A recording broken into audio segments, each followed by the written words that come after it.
माता वैष्णो देवी की जय, माता जगदम्बा की जय, बागेश्वर सरकार की जय। बागेश्वर सरकार कहते हैं, आखिर कुंवारी के रूप में क्यों पूजा जाता है माता वैष्णो देवी। माता के अधिकांश स्वरूप सुहागिन के रूप में पूजे जाते हैं। फिर माता वैष्णो देवी को कन्या के रूप में क्यों पूजा जाता है।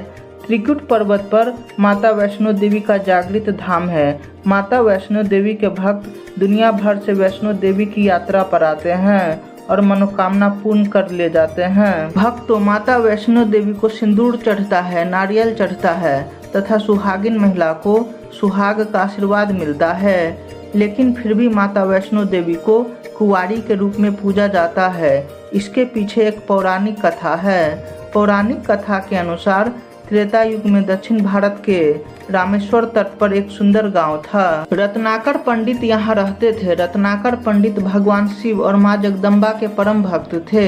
गांव समाज में रत्नाकर का बहुत मान प्रतिष्ठा था, लेकिन रत्नाकर की कोई संतान नहीं थी।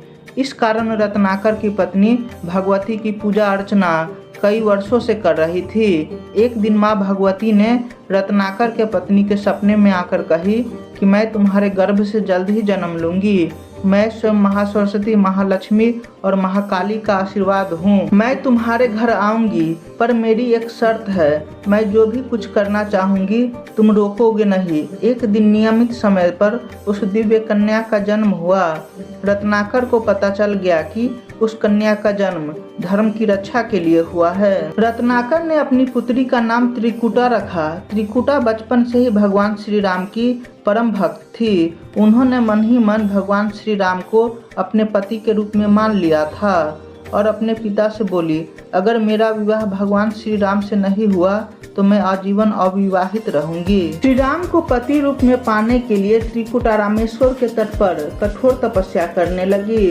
तपस्या करते करते वर्षों बीत गए। एक दिन जब श्री राम माता सीता की खोज करते करते रामेश्वर के समुद्र तट पर पहुँचे तो उन्होंने रत्नाकर की पुत्री त्रिकुटा को कठोर तपस्या करते देखा। तो भगवान श्री राम ने उस कन्या से पूछा कि हे देवी, तुम इतनी कम उम्र में इतनी कठोर तपस्या क्यों कर रही हो। उस समय त्रिकुटा समझ गई कि ये कोई और नहीं प्रभु श्री राम है। तब त्रिकुटा ने अपना परिचय दिया और बोली, हे प्रभु श्री राम, मैं आपसे विवाह करना चाहती हूँ।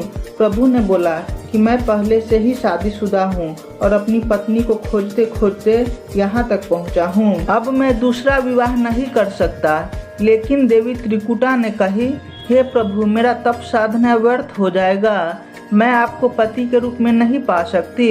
भगवान श्री राम बोले, अभी मैं सीता को लेने लंका जा रहा हूँ। उधर से जब मैं लंका से वापस आऊँगा तब तुम मुझे पहचान लोगी, तब मैं सही निर्णय करूँगा। देवी ने ऐसा ही किया और अपनी तपस्या और कठोर कर दी। जब प्रभु श्री राम लंका से सीता लक्ष्मण के साथ लौट रहे थे तब भगवान श्री राम रामेश्वर के तट पर रुके और सभी को दूसरे स्थान पर छोड़कर अकेले त्रिकुटा के पास साधु के वेश में चले गए। लेकिन त्रिकुटा ने भगवान श्री राम को नहीं पहचाना। तब भगवान श्री राम वास्तविक रूप में आए और भगवान श्री राम ने बोला कि हे देवी, मैंने बोला था कि जब मैं लंका से वापस आऊँगा अगर तुम मुझे पहचान लोगी तब मैं विवाह के प्रस्ताव पर सोचूंगा, पर तुमने मुझे पहचाना नहीं तो मैं इस राम के रूप में तुमसे विवाह नहीं कर सकता। लेकिन तुम्हारा मन और तपस्या सच्चा है, इसलिए मैं तुम्हें खाली हाथ जाने नहीं दूंगा। प्रभु श्री राम ने कहा, जब मैं कलयुग के अंत में कल्कि अवतार लूंगा तब मैं तुमसे विवाह करूंगा। तब तक तुम हिमालय के त्रिकुट पर्वत पर जाकर धर्म की रक्षा करो। तुम में भगवान विष्णु का अंश है, इसलिए तुम माता वैष्णो के नाम से इस संसार में पूजी जाओगी।